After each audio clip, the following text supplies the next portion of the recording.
Hey everybody, Ed here with the Digital Digest, and today I wanted to give you guys a quick unboxing and first look at the Toshiba Excite 10. Now this is Toshiba's latest Android tablet to hit the market. Roughly around 2 weeks ago it became available, but now it's finally making its way to store shelves and of course e-tailers just about everywhere. And essentially what you're looking at here is the 16 gig Wi-Fi model. It's priced at $450. You've also got a 32 gig and 64 gig capacity available, which are priced at $530 and $650 respectively. So pricey all around, no question about it. So Toshiba obviously has to deliver on the promise of giving you a quality tablet at this price point. And unlike the Toshiba Excite LE that I covered back at CES 2012. It wasn't dubbed the LE back then, but of course when it came out a while back, it was named that. Really, this tablet, I think, pretty much improves on just about everything that the Excite LE brought to the table, especially the fact that it does have a Tegra 3 quad-core processor on board. So really, promises to be at the top of its class right now. Of course, a little bit late to market. Would have liked to have seen this tablet earlier, but still really excited to share with you guys at least what promises to be one of the best tablets on the market today right now. So let's go ahead and get down to business. Give you a tour around the box here. Pretty simple packaging, but I do like that Toshiba is giving you an example or showing you the actual layout of the tablet on the side of the box.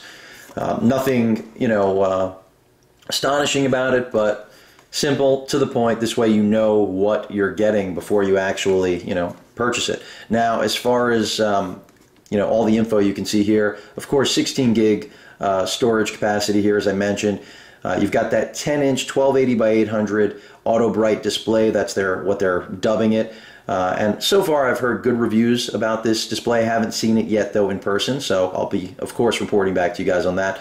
Gorilla Glass, definitely a good thing. A full-size SD card slot, which I'm really happy to see. That's something, I of course love to have on board a tablet, something I wish the Prime had on board, but the dock does take care of that. Then you've also got, of course, micro HDMI as well as USB ports, really important. Basically allows you to use any peripheral that you could possibly want to with this tablet.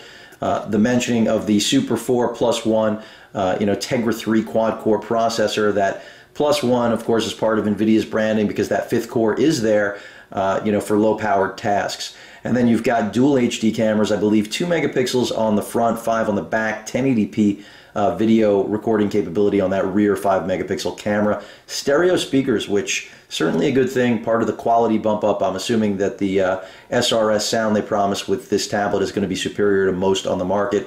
And then aluminum surface, there's your quality of build. So with that aside, I think you guys get a good idea of what the tablet should offer. Let's go ahead and actually open this up. Now I did take the liberty of just cutting the actual tabs there, but I have not opened the package, I can assure you guys.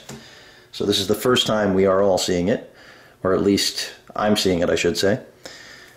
And I am excited because, as ironic as that is, because this is, as I mentioned before, does promise to have some of the best build, and right now I can tell you guys, really solid in my hand, feels nice.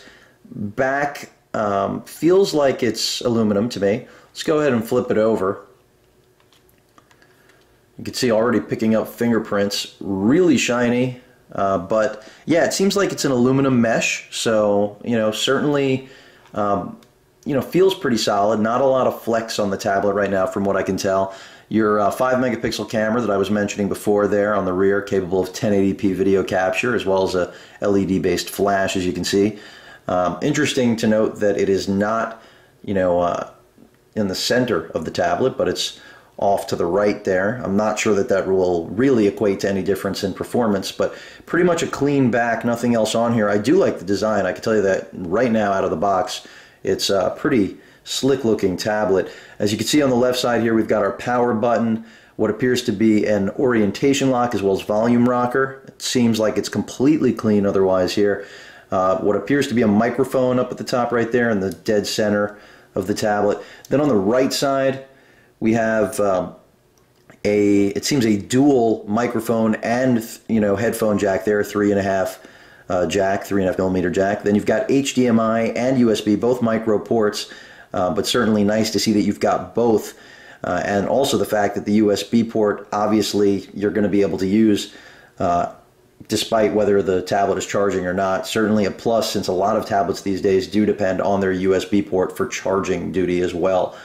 And then, of course, that full-size SD card slot, which is something we just don't see enough of, you know, really giving you the ability to just pop that SD card slot straight out of your camera and go ahead and play back just about any video or stills you could want to, especially since the Tegra 3 does have that capability. So really like that. Even like the fact that, you know, you've got a door there on that, certainly nice. And then on the bottom, you can see we've got our charging port there in the dead center, and that I believe these are the stereo speakers, which would make sense. So that pretty much rounds out the design. You know, I do like the build. I can tell you guys that right now, and really looking forward to starting to put this through the paces as I have a chance to spend time with it.